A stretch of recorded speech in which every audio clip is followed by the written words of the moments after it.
My wife Mandy drove just over 8,000 miles a year, mostly on short business trips to clients.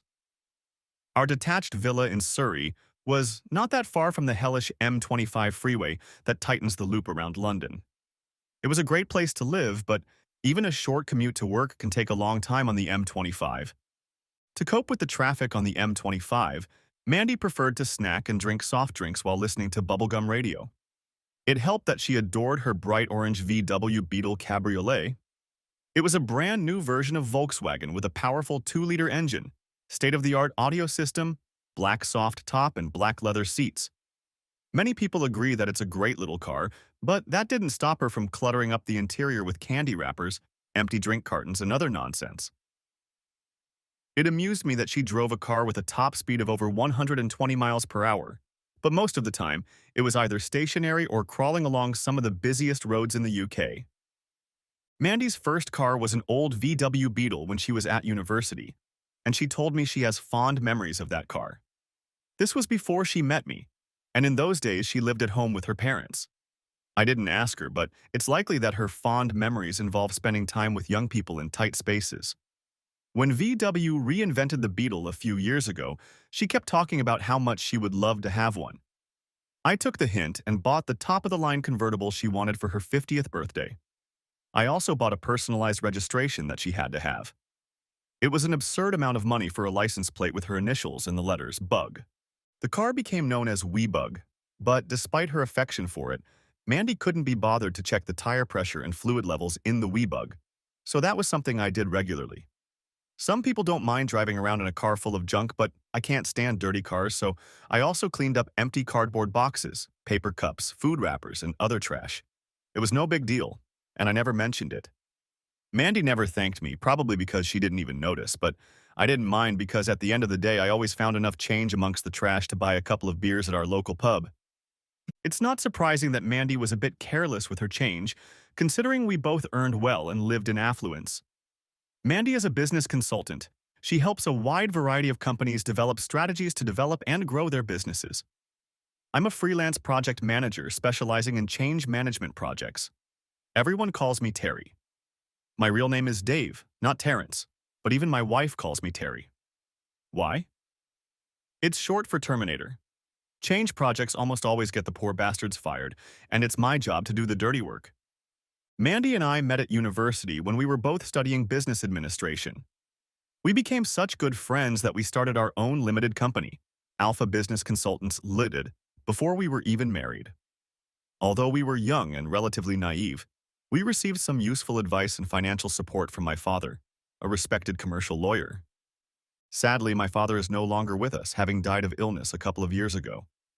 When we set up the company, he agreed to become a director, and it was his active involvement that gave us the seriousness we needed to work with potential clients. In return, we gave my father some shares in the company, and he was always ready and willing to use his skills, knowledge, and experience. In the early years, Mandy and I worked hard to generate business for ABC, building up a base of clients who needed strategic business planning advice. After a while, however, we realized that our skill sets were quite different. Mandy is skilled at helping companies plan for the future, while my forte is operational problem-solving in the here and now.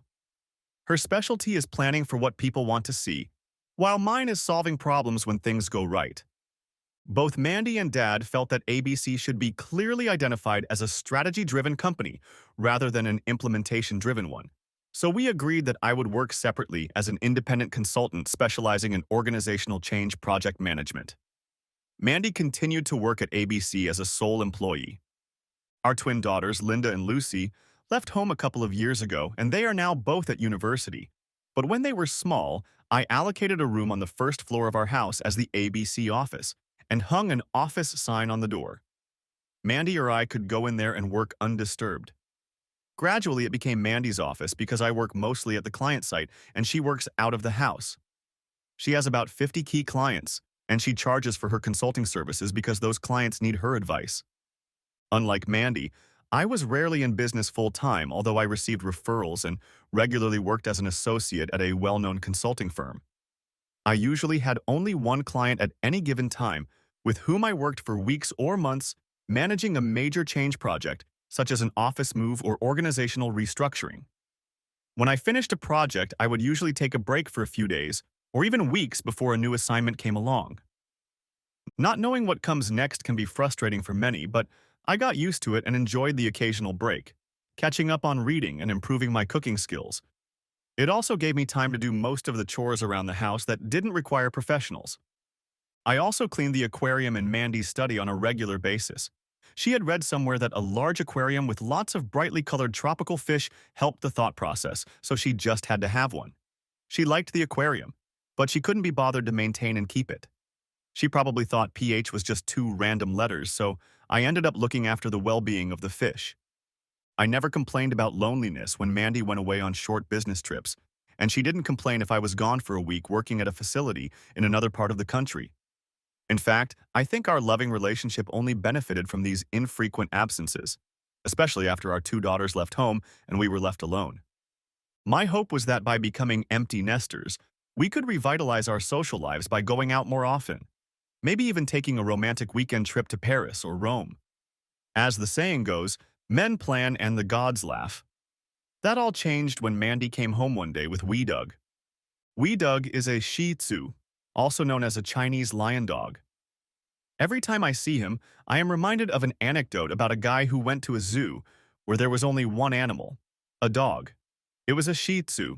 I was a little annoyed that Mandy got a dog without consulting me. Wee Doug was friendly enough, but I realized right away that eventually I would have to take him for walks and keep an eye on him when Mandy wasn't around and possibly when she was. When she got him, he was still a puppy and needed to be house-trained. So guess who got that treat? We didn't just start calling him Wee Doug because he was small. For a while, he peed everywhere and anywhere. Mandy adored Wee Doug. He was literally her lapdog, sitting on her lap every chance he got. She petted him as he lay next to her on the couch while she watched TV. He sat in the chair next to her when we sat down at the dinner table, and in the morning, he could invariably be found lying on our bed. I tried my best to talk Mandy out of giving Wee Doug complete freedom of movement around the house, but my entreaties went unheeded. To keep our love life from going off the rails, I had to lock the bedroom door if I wanted my wife alone in it. And even then, I had to remember to unlock the door and open it afterward, or else Wee Doug would start whining at me from behind the door and Mandy inside the bedroom. Now you're probably thinking I'm an irritable bastard and probably suffering from OCD by rummaging through the trash in my wife's car, but I'm not. I'm not too bothered by the little things, so when I needed to clean up the wee bug, I'd open the car door, shake out all the trash, and dump it in a plastic bag on the edge of the door frame. Any little thing ended up on the floor under the trash, so no sorting was necessary. This Sunday afternoon was no different until a piece of paper fell on the floor next to the plastic bag. I noticed it was a credit card receipt from the Ainsley House Hotel, a huge country house hotel about 20 miles from our house. Like many large country house hotels, it has a restaurant with a solid reputation, but the main income comes from the spa and conference center, where seminars, wedding receptions, business dinners, and other events are held. There were no details about the purchase, but the amount was what one might pay for lunch or dinner for 2 or 3 people. I assumed Mandy was treating customers, so I figured it was best not to throw the receipt away in case she needed it, and slipped it into my wallet to give to her later. I put all the snack wrappers and other trash in a plastic bag, tied it up and threw it in the trash, then drove the wee bug to a local garage to fill her up and check her tires and fluid levels. Mandy was leaving the next day on a business trip up north and wouldn't be back until a few days later. I, on the other hand, had a lot of free time. I had hoped to take her to lunch at the Fox and Hounds pub, but she said she was too busy preparing for the trip. I was disappointed by this because Sunday has always been a family day for us. Our daughters continued that tradition by calling each other on Sundays. So I wasn't surprised when, upon returning from the garage, I found Mandy with her feet up in the living room, clearly engaged in a long phone conversation with Lucy. Listening to Mandy finish the conversation, I realized that Lucy was having another crisis in her personal life. Linda is the calm and poised daughter, whereas Lucy is the drama queen. When their sleepovers with the boys got serious, I tried to stay calm, but also show that I care about what's going on in their lives. They know we are both there for them if they need help or advice, but their mom is usually first on the list if they want a gossip or scandalize.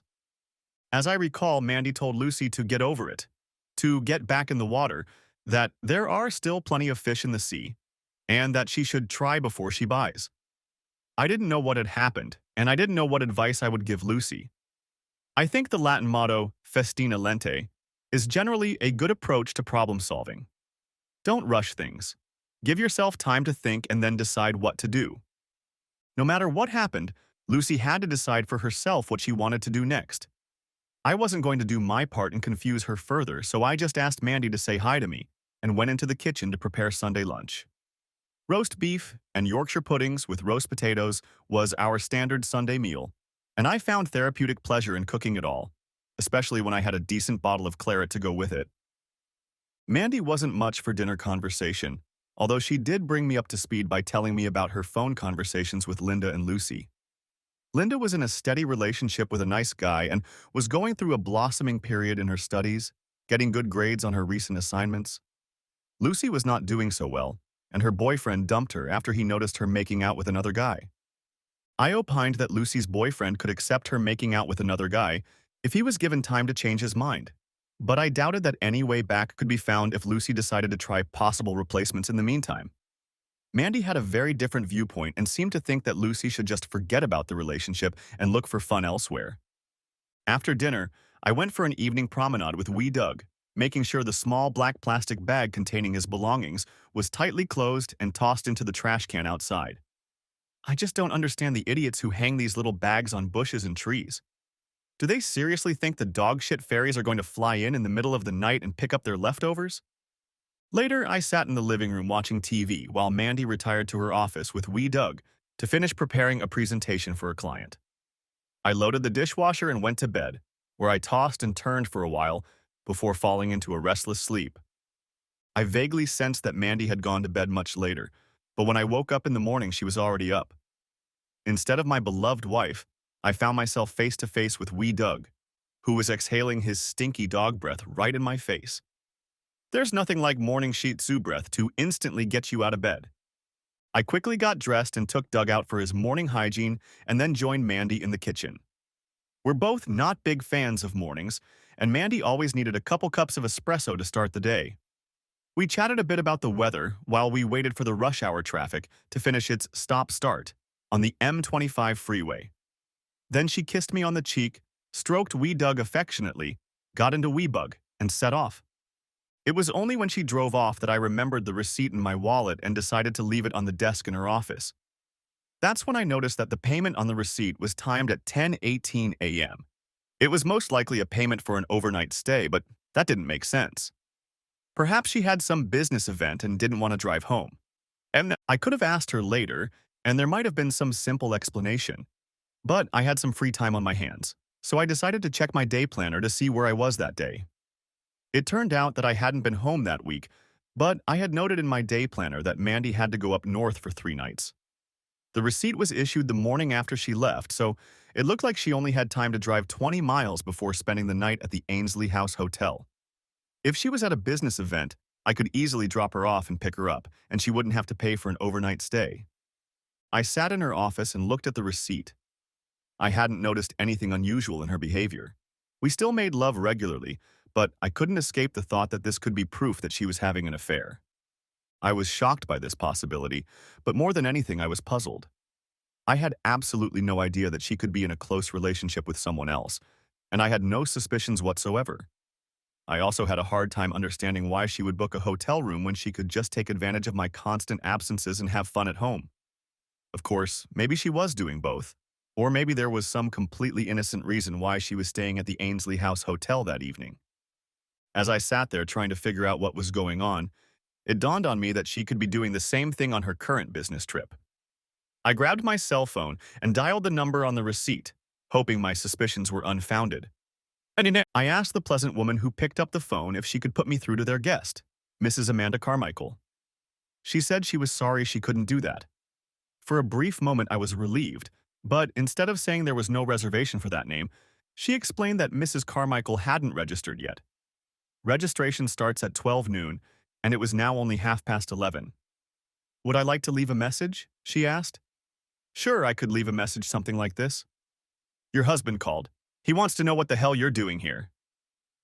That would have been nice, but it wasn't likely to get me the answers I needed, so I politely declined her offer. I made myself another cup of coffee and considered my next steps.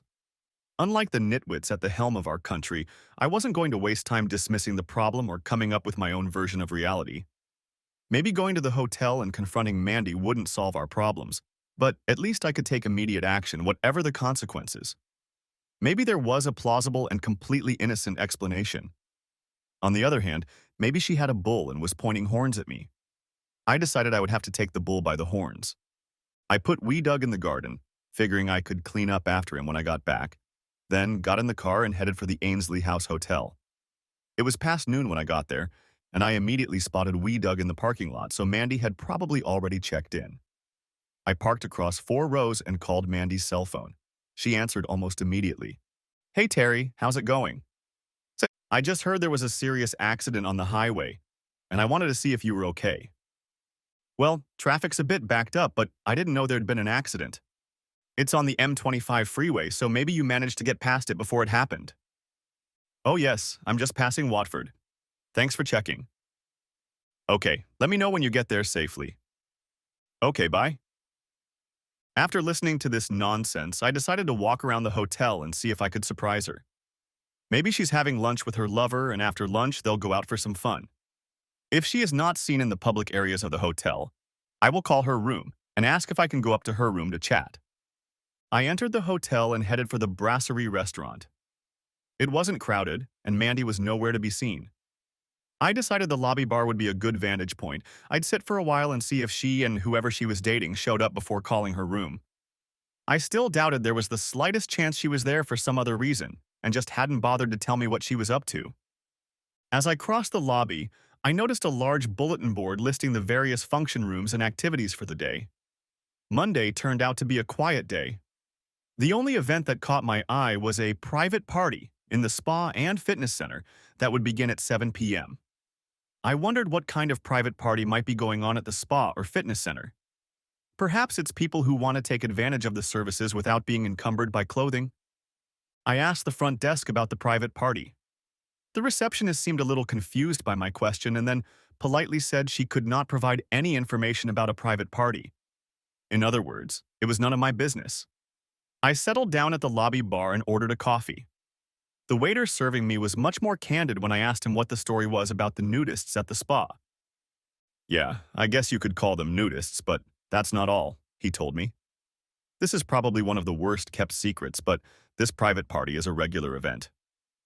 "Wow, that sounds fun," I said with false enthusiasm. "Any idea how I can find out more?"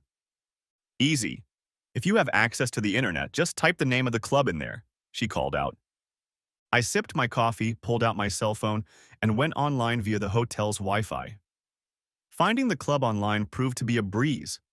If you wanted to attend any of their events, you had to join the club and accept their terms and conditions, but the annual membership fee was only £20. The Mellow Monday Mix and Pick Party, which cost £49 for single men, was held at 7 p.m. that evening in the spa of a local hotel. The website specified how members should be dressed, including the advice that masks were optional. By this time, I was pretty sure that the Mellow Monday Mix and Pick was the reason Mandy had checked into the hotel. It looked like she wanted to have some fun this evening, so I decided to try to catch her in the act. I didn't want to see anything, but I needed clear evidence to use in the divorce if that's what she was up to. My plan wouldn't work if she caught me sitting in the hotel lobby, so I finished my coffee and went outside to get in my car. I pulled out my cell phone, called the club, and spoke to another nice woman who processed my payment and explained that I would need to bring ID to be allowed into the event. She told me that my personal information would not be shared with any third parties, including other club members. The name of the club would not appear on any transaction records. The name of the supplier for any purchases would appear as SJB Services. I headed home to do some homework and check that everything was okay with Wee Doug. I still wasn't sure I had bet on the right horse until I checked our finances online, including ABC's bank accounts. Unfortunately, my horse looked like a winner. SJB Services had received recurring payments over the past year, presumably from Mandy's membership and various events she had attended. I printed out the bank statements. Back at the hotel in the evening, I waited until 8 p.m. before heading to the spa. Sitting at a large desk in the spa's reception area was a middle-aged woman in a flowery dress. It turned out to be the same woman I had spoken to on the phone. She checked my ID and sold me a mask. I apparently looked a little nervous and she tried to calm me down. Just make your way to the gym. You're a little late, so you may have to wait to join, but I'm sure you'll have a good time. Our members are very sociable and they will make you feel welcome. If you're in doubt about anything, ask and you'll be sure to be corrected. I put on my mask and walked through the door, down the aisle, past the locker rooms, and into the gym. There were about 70 or 80 people in the gym, and the organizers had tried to create a warm and welcoming atmosphere. The heating was on, the lights dimmed. There was some pleasant jazz playing through the sound system, loud enough for background music to set the mood but not interfere with conversation. Just outside the gym door was a table with snacks, but the action was elsewhere. Walking into one of the rooms, I found my wife in the way she was doing it. I wasn't going to speak or say anything that would give away my presence, so there was no chance of her becoming aware of my presence as there were still many people around. I concentrated on secretly recording what was happening on the video camera of my cell phone, which I slipped from my jacket cuff into the palm of my right hand. I signed a non-disclosure agreement to get in, but that wouldn't stop me from getting evidence. Mandy's face would be clearly visible, and I could get third-party faces into the video later. Standing next to me was a middle-aged white man dressed in a black shirt and black chinos. He was happily giving some sort of commentary on the match. I have no idea if it was intended for anyone else, but it seemed like everyone had something to share. Part of my mind was screaming in fear, but I shut it down in a dark corner. The other part of my mind was clear and focused and working on getting evidence. The girl at the front desk of the spa was surprised that I was leaving so soon after coming in, but I told her I had forgotten something and would be back. To say I was upset is an understatement. I was trying to come to terms with Mandy having fun with a bunch of strangers. She was giving them something that was very dear to me. Our special relationship was completely devalued and, as a result, worthless. I was in shock, but as I walked out of the hotel, I began to have a physical and mental reaction to what I had just seen and heard. Nausea and a feeling of emptiness engulfed my stomach, and I could taste the bile that had gathered in my mouth, almost like food poisoning. At the same time, I experienced an overwhelming feeling of sadness so deep that I had to sit in the car for a while before I could drive home. Slowly, my mind began to build a barrier around the resentment, sadness, and grief. It didn't make me feel better simply because I knew all about the process of managing change in adverse circumstances. I wasn't going to waste time in denial. She was having fun with other people, after all. I had seen it with my own eyes. Sure, I was angry, but I accepted the inevitability of change and had to react to it, make adjustments, and control the change process as much as I could. Grief and anger would be my close companions for some time to come, but I decided that I would begin to act without delay. I wanted to get ahead of things, not get stuck in a rut trying to figure out what and why.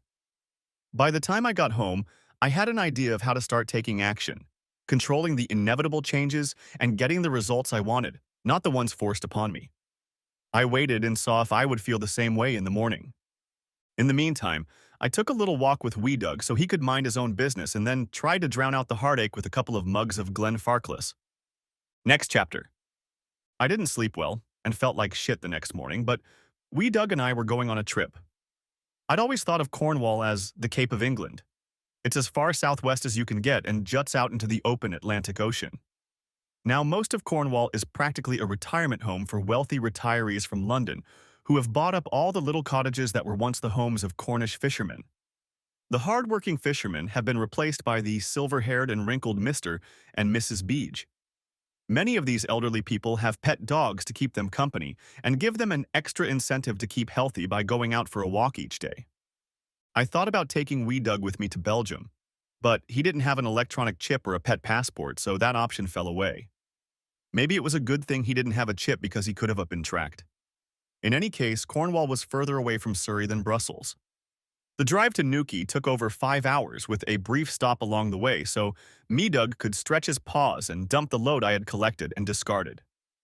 The lovely woman at the animal shelter was happy to take him when I told her I had found him wandering the streets of Newquay without a collar or any other sign of who his owner might be.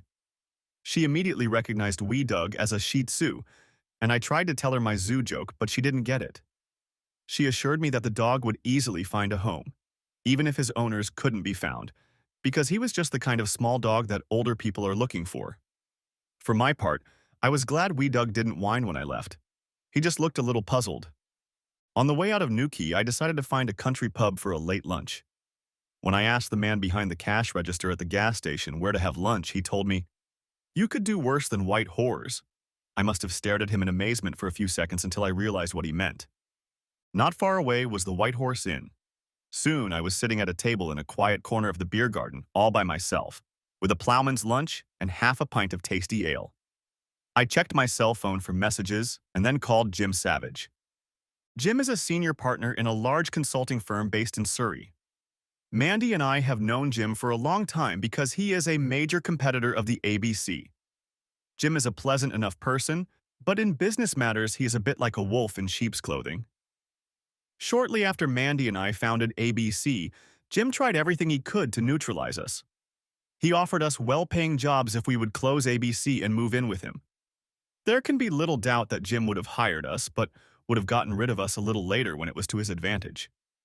We didn't take Jim up on his offer all those years later, but we met him from time to time at various business events hosted by the local Chamber of Commerce. Jim was very interested in what I had to say. Despite the short notice, he agreed to meet with me the next day. By the time I got back to Surrey, it was early evening and I decided to call Mandy and tell her about Wee Doug. I was still feeling very angry, but at least I could take some action to take that anger away. I was sure I could talk to her without telling her what was on my mind. Coincidentally, my cell phone rang before I could call her. "Hey, Mandy," I said. "I was just about to call you. I'm afraid I have some very bad news. My Doug somehow got out of the garden this afternoon. He ran out onto the main road and got hit by one of those damn juggernauts." "Oh my God!" she exclaimed in horror. "What happened? Is he okay?" "I'm sorry, Mandy. I'm afraid he's gone. I didn't see it myself, but a passerby came by to pick me up. She said she saw a dog skip under our garden gate and run down the street, but she couldn't stop it. The truck driver didn't stop. Maybe he didn't realize he had hit a small dog. There was nothing I could do. I buried him in the backyard." On the other end of the wire, Mandy let out a long sob and then mumbled something about her poor Wee Doug. I couldn't blame Wee Doug for Mandy's decision to have fun with other people. Besides, I had a much greater satisfaction knowing that Wee Doug was alive and well and living in Cornwall, whereas Mandy thought he was dead and buried. I expressed my condolences to Mandy and offered to make a small headstone on Doug's grave. This brought her to tears again and we stopped talking. She was clearly heartbroken, and there was no doubt that she would cry for a long time that evening, mourning her loss. Next chapter.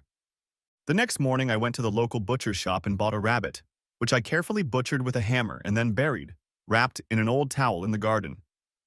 Just in case Mandy ever decided to dig up the corpse of her pet, I thought a broken, decomposing dead rabbit might make a good stunt double for a broken, decomposing dead Shih Tzu. I even put Wee Doug's collar on the rabbit, but kept his ID tag as a keepsake for Mandy, so she would have a daily reminder of her loss. That afternoon, my meeting with Jim Savage went very well. After I explained what I needed, he said he was almost certain that his company would agree to the deal as I was proposing, and he would have their corporate lawyer draw up an agreement for me to review as soon as possible.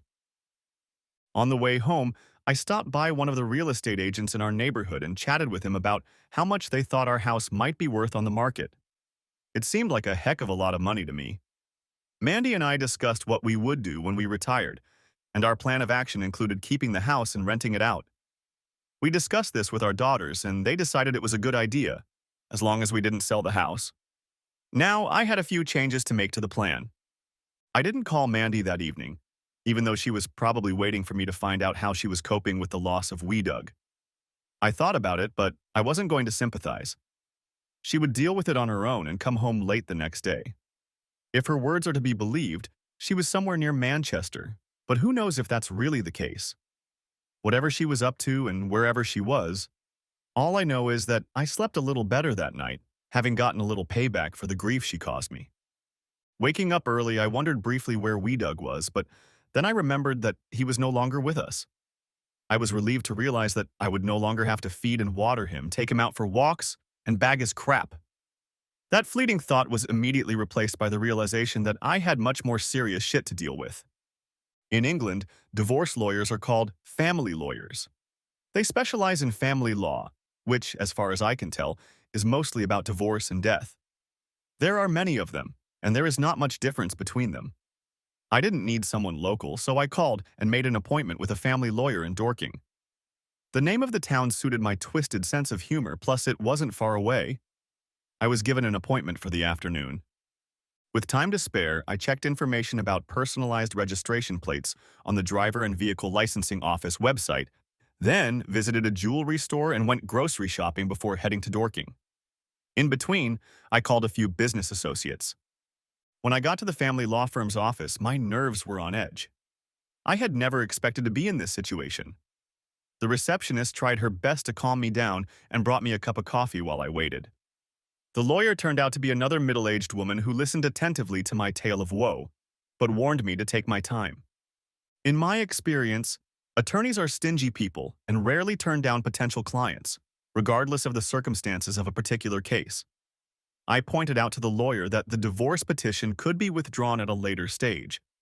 Of course, from my point of view, this was unlikely, and the lawyer probably didn't care, but she seemed satisfied that we had discussed the options and agreed to file for divorce on the grounds of Mandy's infidelity.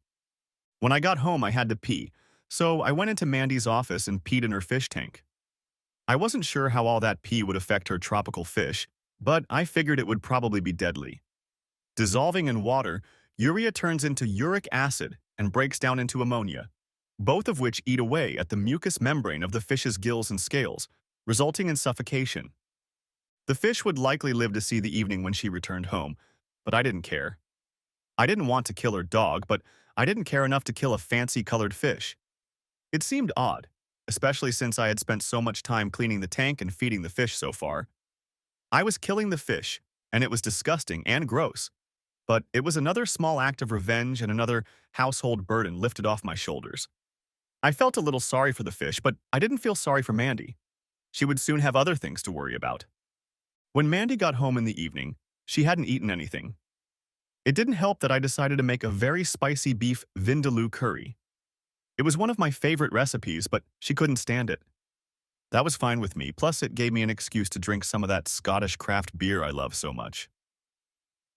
Over dinner, I told her about the new contract I'd managed to negotiate while she was away. I explained that I'd be working up north in Yorkshire for a while, and I guess she figured it would just be another project like all the others I'd worked on over the years.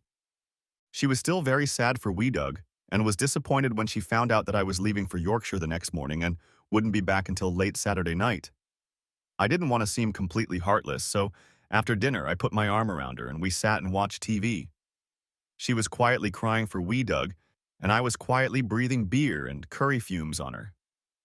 When we went to bed, I didn't fail to let out a mind-blowing fart in her direction that must have been heard 2 streets away and lingered like a decomposing badger in a settlement that had been ravaged by ferrets many months before. Mandy was disgusted, which was fine with me. See, I hadn't fed the fish for a while and they didn't look too good when I checked them on Friday morning before leaving for Yorkshire. The urine had left them in a deplorable state, and it looked like they were going to have to go to heaven soon. Mandy was still in bed, so she had no idea that tragedy was about to strike again. My trip to Yorkshire had proved very fruitful. The deal had already been done over the phone, and the client had all the paperwork ready to sign. I knew several of the directors, and they were absolutely delighted that I had agreed to an initial 6-month assignment with the prospect of going permanent. In addition to my fee, they agreed to cover my moving expenses, temporary accommodation in a local hotel for 2 weeks, and half the cost of renting my property in Yorkshire for the remainder of the term. Everything was ready for me to start work more or less immediately. Now all I had to do was consciously disengage myself from Mandy. My cell phone rang just after I checked into the hotel that evening. I was really looking forward to a pint or two of locally produced Yorkshire ale, and I didn't want to waste time on the phone with Mandy. Of course, I expected there would be a price to pay for killing fish. As it turned out, the price was small. Mandy had discovered the lifeless floating fish earlier in the afternoon and tried her best to break the news to me delicately. She was completely unaware that she was speaking personally to the fish killer. "I'm sorry to have to give you bad news, especially after you had to get rid of wee Doug," she said. "I have no idea what happened, but there was nothing I could have done to save them." "I think you're right, Mandy," I replied. "It was too late to save them. Leave the aquarium, I'll wash it out and sanitize it when I get back tomorrow. There was a very muted atmosphere in our house that Saturday. It was only a brief stopover for me because I was returning early in the morning, and on Sunday I was due to travel to Yorkshire again. I had a list of things to do, including sorting out a pile of papers. Mandy went shopping and cooked dinner to keep me out of the way, and we spent a quiet evening in front of the Google box with a glass or two of wine, watching celebrity chatter on the TV. Neither of us was in the mood for intimacy, probably because we were both too exhausted physically and emotionally for different reasons. To my surprise, I managed to get a good night's sleep for the first time in days. When I woke up, the shock in my system seemed to have eased, and my mind had adjusted to the new reality. Feelings of alienation, insecurity, and despair were receding, replaced by a grim determination to keep working and make the most of a bad job. I still felt sadness and emptiness within me, but I knew I was far from melancholy and controlled my emotions, focusing on the short-term results I could well achieve. After lunch, I packed up the car, kissed my wife goodbye, and left for Yorkshire. Mandy must have been shocked to the core when she was handed the divorce papers a couple of days later. No one had warned her about it, and I suppose she thought she was just signing some business papers. Of course, I knew when it was going to happen and made sure my cell phone was turned off that day. I'd like to think that I wasn't being petty or cruel because I was so busy at work, but I have to admit that I liked the idea of being unconnected for those few hours. When I got back to my room after work, I turned my phone back on, read the messages, and listened to the voicemail. The gist of it was that she was frustrated, puzzled, and angry. Without delay, I called her back. "What the hell is going on, Terry?" she asked, getting straight to the point. "That's exactly the question I've been asking myself, Mandy," I replied. "But that was a week or so ago. I don't understand what you're up to, but I'd like you to stop," she said. "This is getting beyond a joke. It's like you're reading my script, Mandy." "What do you mean?" she asked.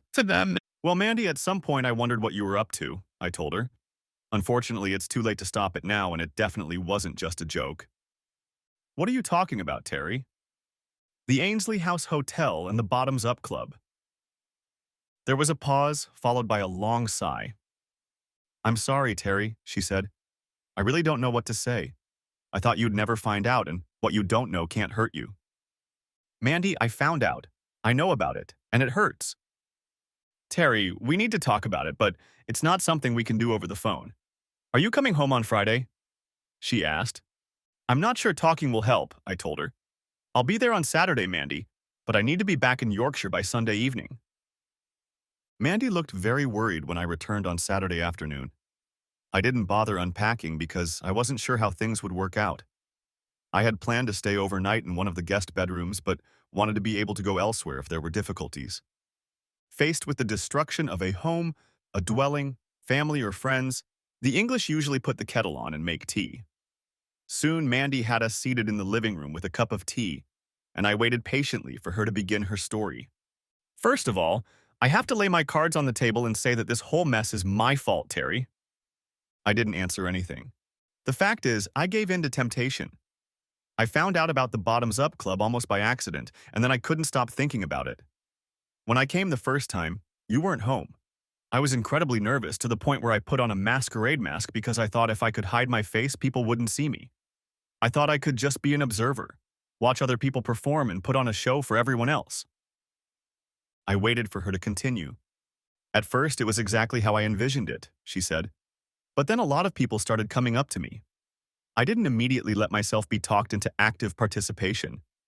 But then I realized that these people are some of the most sincere, honest, and safe people I've ever met, and that's another reason I kept doing it." She looked at me hopefully and expectantly. "I agree, Mandy," I replied. "Having fun with other people can be fun."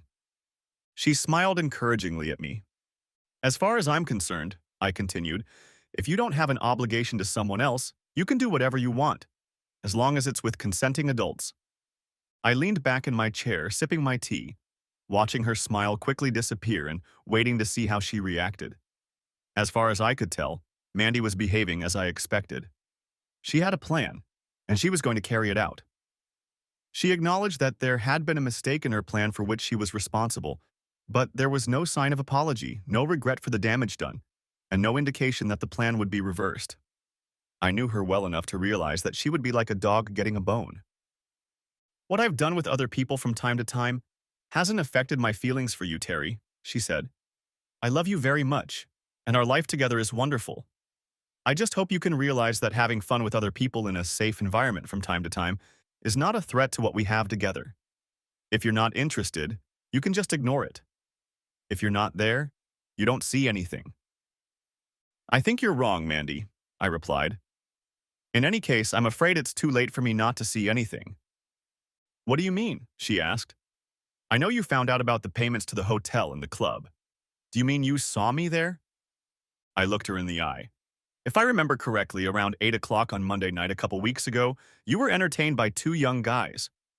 Oh my God, she sighed. I'm so sorry about that. Seeing me there must have come as a terrible shock to you, but believe me when I tell you that I don't love anyone else and wouldn't want to love anyone else. In retrospect, I realized that I should have talked to you, but I wasn't sure I could tell you about it. Well, you were right about that, Mandy, I said. I wouldn't have been happy if you had told me what you were doing. Maybe it was even more exciting for you because you couldn't tell me about it. I know you must be hurt and offended, and I can understand your point of view, Terry.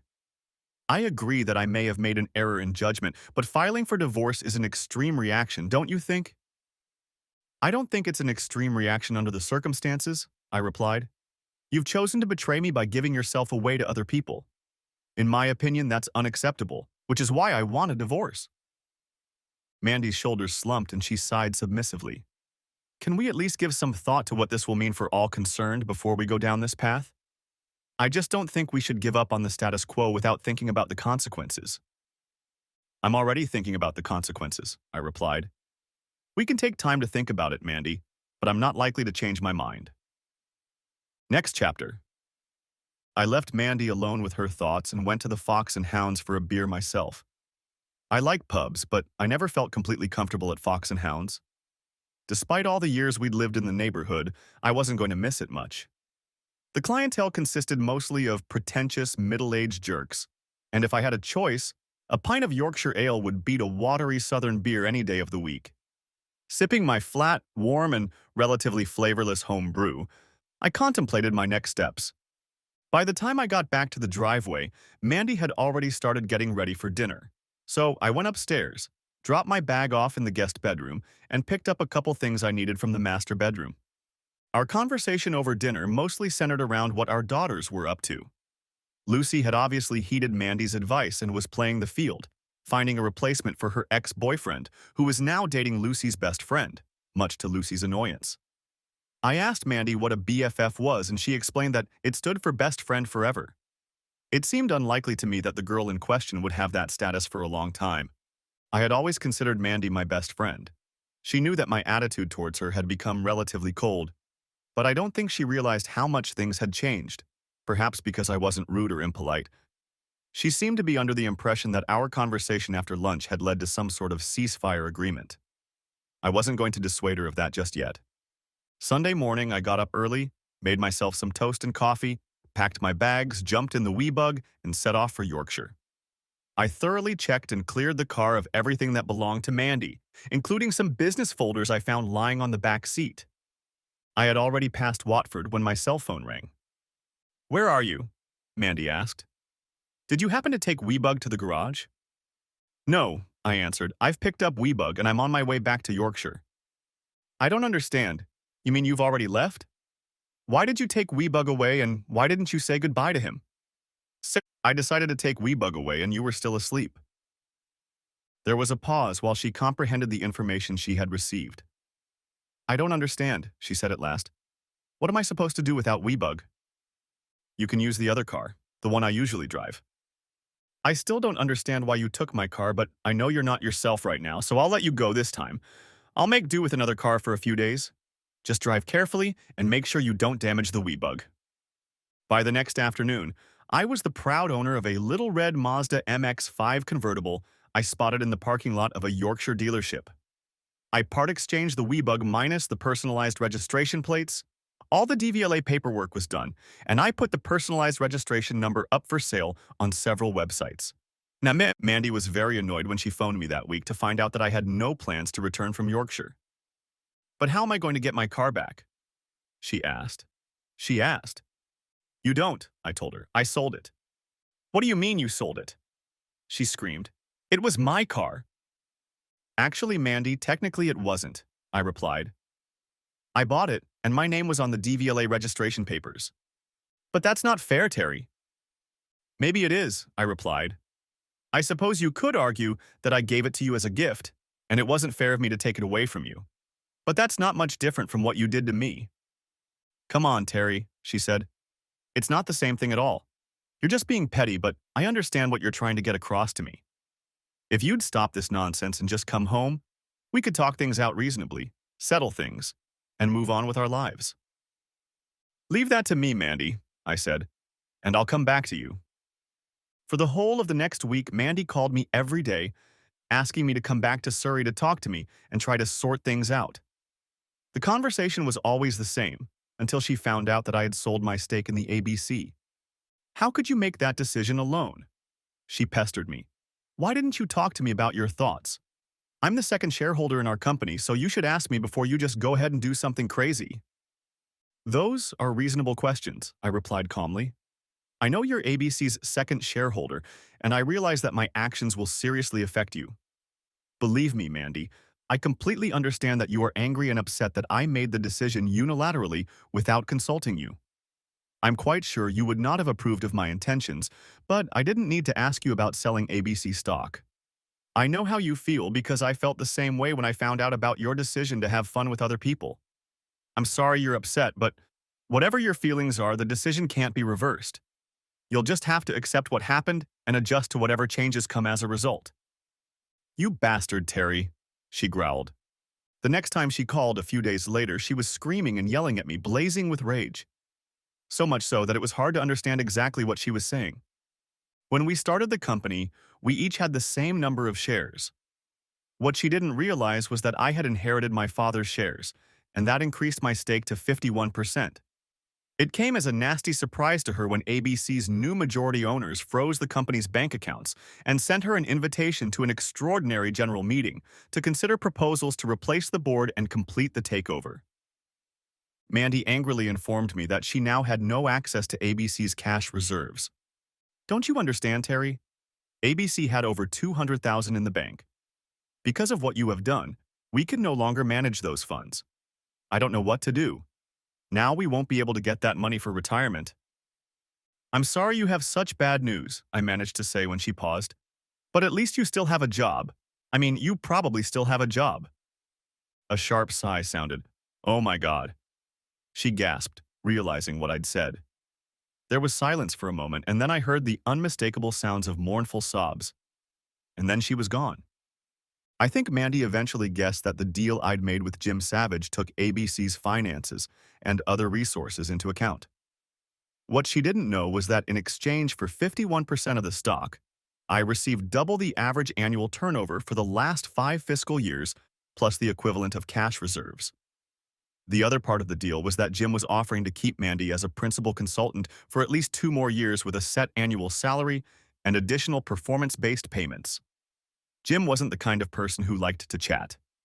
He knew that keeping her as the face of ABC would be good business. Next chapter. During the divorce proceedings, our house was sold.